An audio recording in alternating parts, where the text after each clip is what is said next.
कैसे हो आप सभी। आशा है आप तंदुरुस्त होंगे, स्वस्थ होंगे। इसी के साथ मेरा नाम है रजत कौशिक और आप देख रहे हैं हमारा यूट्यूब चैनल जीएसएन विद रजत कौशिक। जैसा कि आप सभी जानते हैं, इस चैनल पर हम सामान्य ज्ञान से संबंधित रोचक जानकारियां महत्वपूर्ण तथ्यों के साथ लेकर आते हैं और इसी क्रम को बरकरार रखते हुए आज हम जिस वीडियो को लेकर आए हैं वो होगा मौलिक अधिकारों के ऊपर एक संक्षिप्त रूप से वीडियो बनाई जाएगी और इसके साथ ही हम एक ऐसी श्रृंखला निरंतर चला रहे हैं कि ताकि समाज के लोग भी संविधान को एक आसान भाषा में जान सके कि संविधान किस प्रकार लोगों को संरक्षण प्रदान करता है। तो चलते हैं वीडियो की ओर देर न करते हुए। और वीडियो शुरू करने से पहले आपसे एक विनम्र आग्रह, अगर आप हमारे चैनल पर नए हो तो हमें सब्सक्राइब अवश्य करें, बेल आइकन को दबाएं ताकि नोटिफिकेशन के माध्यम से इस प्रकार की अनन्य वीडियो और महत्वपूर्ण जानकारियां आप तक समय से पहुंच जाए।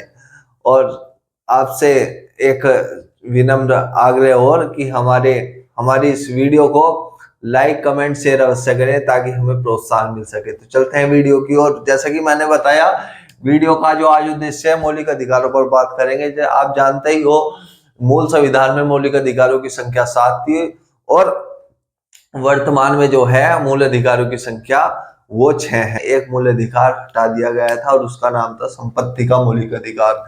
ठीक है, संपत्ति का मौलिक अधिकार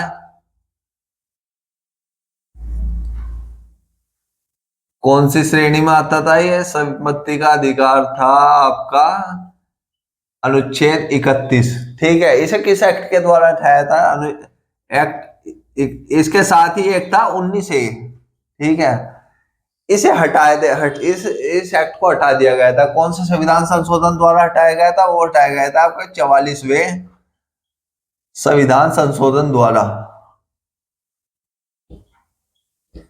44वें संविधान संशोधन द्वारा संपत्ति के अधिकार को हटा दिया गया था। और कौन से सन में? 1978 ईस्वी में।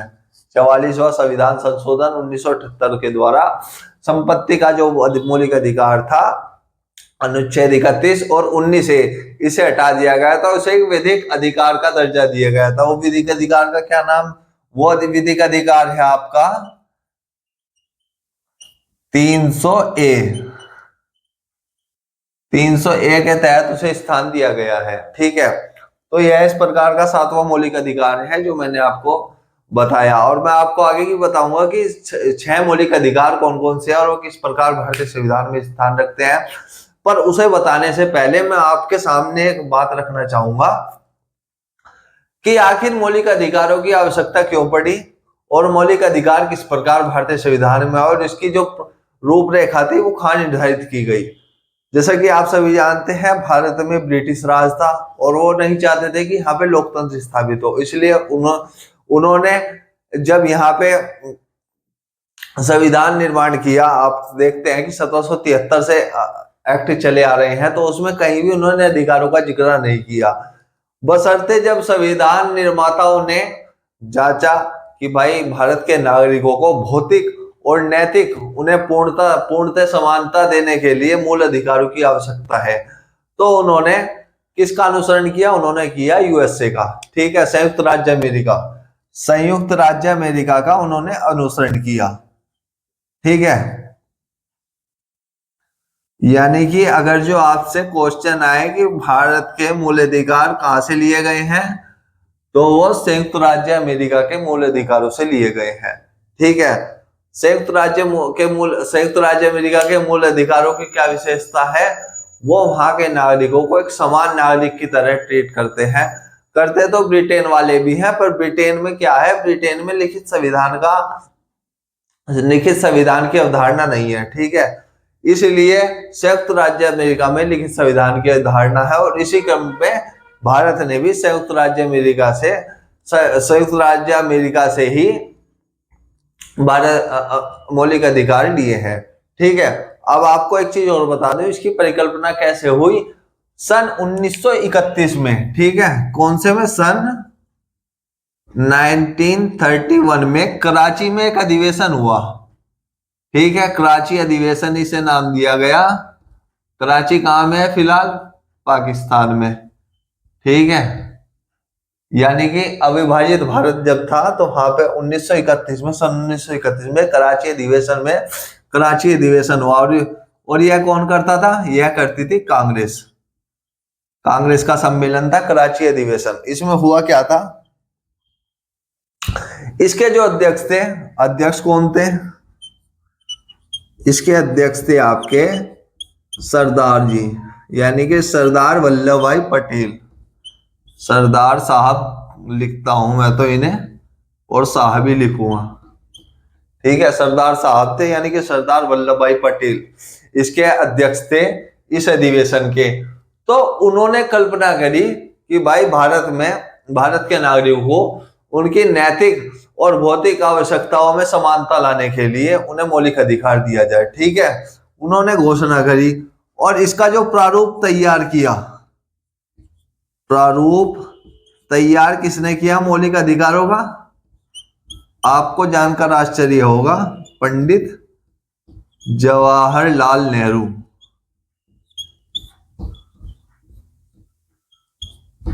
पंडित जवाहरलाल नेहरू जी ने भारतीय संविधान के अंतर्गत मौलिक अधिकारों का प्रारूप तैयार किया, ठीक है। तो जो मिथ निकल के आता है कि भाई भारतीय संविधान में मौलिक अधिकारों की जो संज्ञा या परिभाषा है वो किसी एक विशेष व्यक्तित्व का निरूपण जिससे किया जाता है, वो ऐसा नहीं है। वो उसके जो भाई प्रारंभ करता है वो आपके सरदार वल्लभ भाई पटेल है, और साथ ही प्रारूप जिन्होंने तैयार किया था वो थे आपके पंडित जवाहरलाल नेहरू। ये मैं नहीं कहता, ये पुस्तक कह रही है संविधान की, आप उसमें पढ़ सकते हैं, तो ठीक है। तो संविधान किस प्रकार तैयार हुआ, यानी कि उसकी परिकल्पना कैसे की गई, वो मैंने आपको बताई। सन 1931 में कराची अधिवेशन हुआ था और उसके अध्यक्ष कौन थे? सरदार वल्लभ भाई पटेल। और वहां पर इसकी घोषणा की गई थी मूल अधिकारों की, और मूल अधिकारों का प्रारूप किसने तैयार किया था? वो पंडित जवाहरलाल नेहरू जी ने, ठीक है। आई होप यहां तक आपको जानकारी समझ आई होगी। और इसके बाद मैं बताता हूं, अब चलते हैं हम मौलिक अधिकार किस प्रकार के हैं और यह कितने एक्टों में विभाजित है। सबसे पहले मैं आपको बताऊं, जो मूल अधिकार है वो 3 वर्गों में निर्धारित किए गए हैं, ठीक है। मूल अधिकार जो है आपके 3 वर्गों में निर्धारित किए गए। पहले वर्ग में क्या है? पहला वर्ग जो है वो तो यह है कि इसमें आपका ओनली भारत के लोगों के लिए है, ठीक है। Only Indian citizen.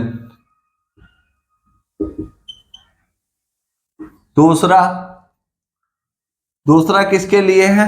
दूसरा ये भारत, इंडियन और फॉरेनर,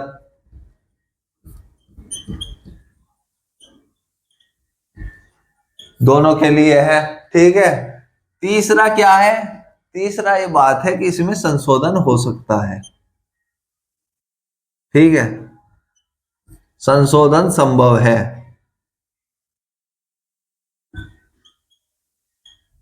संशोधन संभव है मौलिक अधिकारों में। 3 वर्ग इसमें निर्धारित है। पहला ये भारतीय नागरिकों के लिए है, फिर दूसरे वर्ग है कि इसमें भारत और विदेशी दोनों के अधिकारों का संरक्षण करता है। तीसरा इसमें संशोधन हो सकता है, ठीक है। और इसके साथ ही इसमें संशोधन नहीं भी हो सकता। आपको चरण में आगे बताऊंगा किस प्रकार इसमें संशोधन हो सकता है और किन खंडों में इसमें संशोधन संभव नहीं है, ठीक है। आई होप आपको यहां तक ये जानकारी समझ आई होगी, क्योंकि ये वाली वीडियो तो छोटी है, इसमें हम जिक्र नहीं करेंगे संविधान, इसमें हम बस जिक्र करेंगे 6 अधिकार कौन से हैं और अनुच्छेद कौन से रिलेटेड है उसमें, ठीक है, उन बातों का जिक्र होगा। तो सबसे पहले मैं आपको बताऊं, सबसे पहला जो अधिकार आता है वो है आपका समता का अधिकार। समता का अधिकार, ठीक है। एक्ट भी बताऊंगा मैं आप किस। फिर दूसरा है आपका स्वतंत्रता का अधिकार।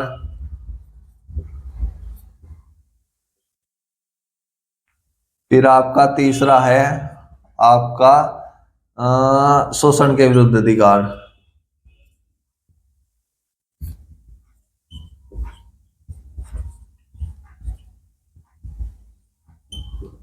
फिर आपका चौथा है आपका धार्मिक अधिकार। फिर आपका पांचवा है आपका सांस्कृतिक व शिक्षा का अधिकार। फिर आपका छठा है संवैधानिक उपचारों का अधिकार। थोड़ी राइटिंग ऐसी है पर आपको मेरी भाषा से समझ आ जाएगा कि मैं किस बात का जिक्र कर रहा हूं। ठीक है, तो सबसे पहले जो है समता का अधिकार। समता यानी कि इक्वलिटी, समानता। समानता का अधिकार है, ये किस प्रकार निर्धारित है? 14 से 18। ठीक है, उसके बाद आपका स्वतंत्रता का अधिकार है। स्वतंत्रता का अधिकार कहाँ है आपका वर्णित? 19 से 22। ठीक है, उसके बाद शोषण के विरुद्ध अधिकार है, ये आपका 23 से 24। ठीक है, उसके बाद धार्मिक क्रियाकलापों का अधिकार, धार्मिक क्रियाकलापों का अधिकार है, ये आपका 25 से 28। उसके बाद आपका संस्कृति का अधिकार है, संस्कृति और शिक्षा का, यह 29 से आपका 30। और ये संवैधानिक उपचारों का अधिकार है अनुच्छेद 32। तो यह बताए, इसमें आपको बता दूं जो छठा मौलिक अधिकार था, अब ये छठा मौलिक अधिकार संवैधानिक उपचारों का अधिकार हो गया, पर पहले ये 7वां मौलिक अधिकार था। छठा मौलिक अधिकार आपका संपत्ति का अधिकार था, वो था आपका अनुच्छेद 31, जिसका जिक्र मैंने पहले किया, वो आपके हटा दिया गया था 44वें संविधान संशोधन 1978 के द्वारा। ठीक, तो यह मैंने आपको बताया कि मौलिक अधिकार क्या है। हमारे 6 मौलिक अधिकार है, उसका जिक्र बताया मैंने। क्या भाई, कौन कौन से एक्ट के अंतर्गत आते हैं 6 मौलिक अधिकार, और ये किस प्रकार भारतीय संविधान में हिस्सा बने, कहां से लिए गए। तो इस प्रकार के जितने महत्वपूर्ण तथ्य थे इस वीडियो संबंधित, वो मैंने आपको बताए। अगली जो मेरी वीडियो आएगी, अब जब मैं वीडियो बनाऊंगा तो मैं उस अगली वीडियो पे समता के अधिकार को एक विश्लेषित तौर पर आपको बताने की कोशिश करूंगा कि समता का अधिकार किस प्रकार भारतीय संविधान के अंतर्गत भारतीय लोगों को अधिकार प्रदान करता है, इक्वलिटी का अधिकार प्रदान करता है। ठीक है, उसके पर अलग अलग, यानी कि इस मौलिक अधिकार से संबंधित अब मेरी 6 वीडियो होंगी आगे की।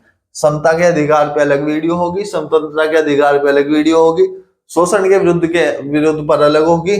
तो इस प्रकार की मैं वीडियो, एक एनालिसिस वीडियो बनाऊंगा। आई होप आप उस वीडियो को देखेंगे जरूर और मुझे प्रोत्साहित करेंगे इन वीडियो को शेयर करके, ताकि मैं इस प्रकार की अनन्य वीडियो भी समाज सुधारक उद्देश्य के साथ आपके सामने लाता रहूं। तो इसी के साथ लेता हूं विदा और मिलूंगा अगली वीडियो में आपसे इसी तरह एक नई जोश के साथ। जय हिंद, जय भारत, वंदे मातरम।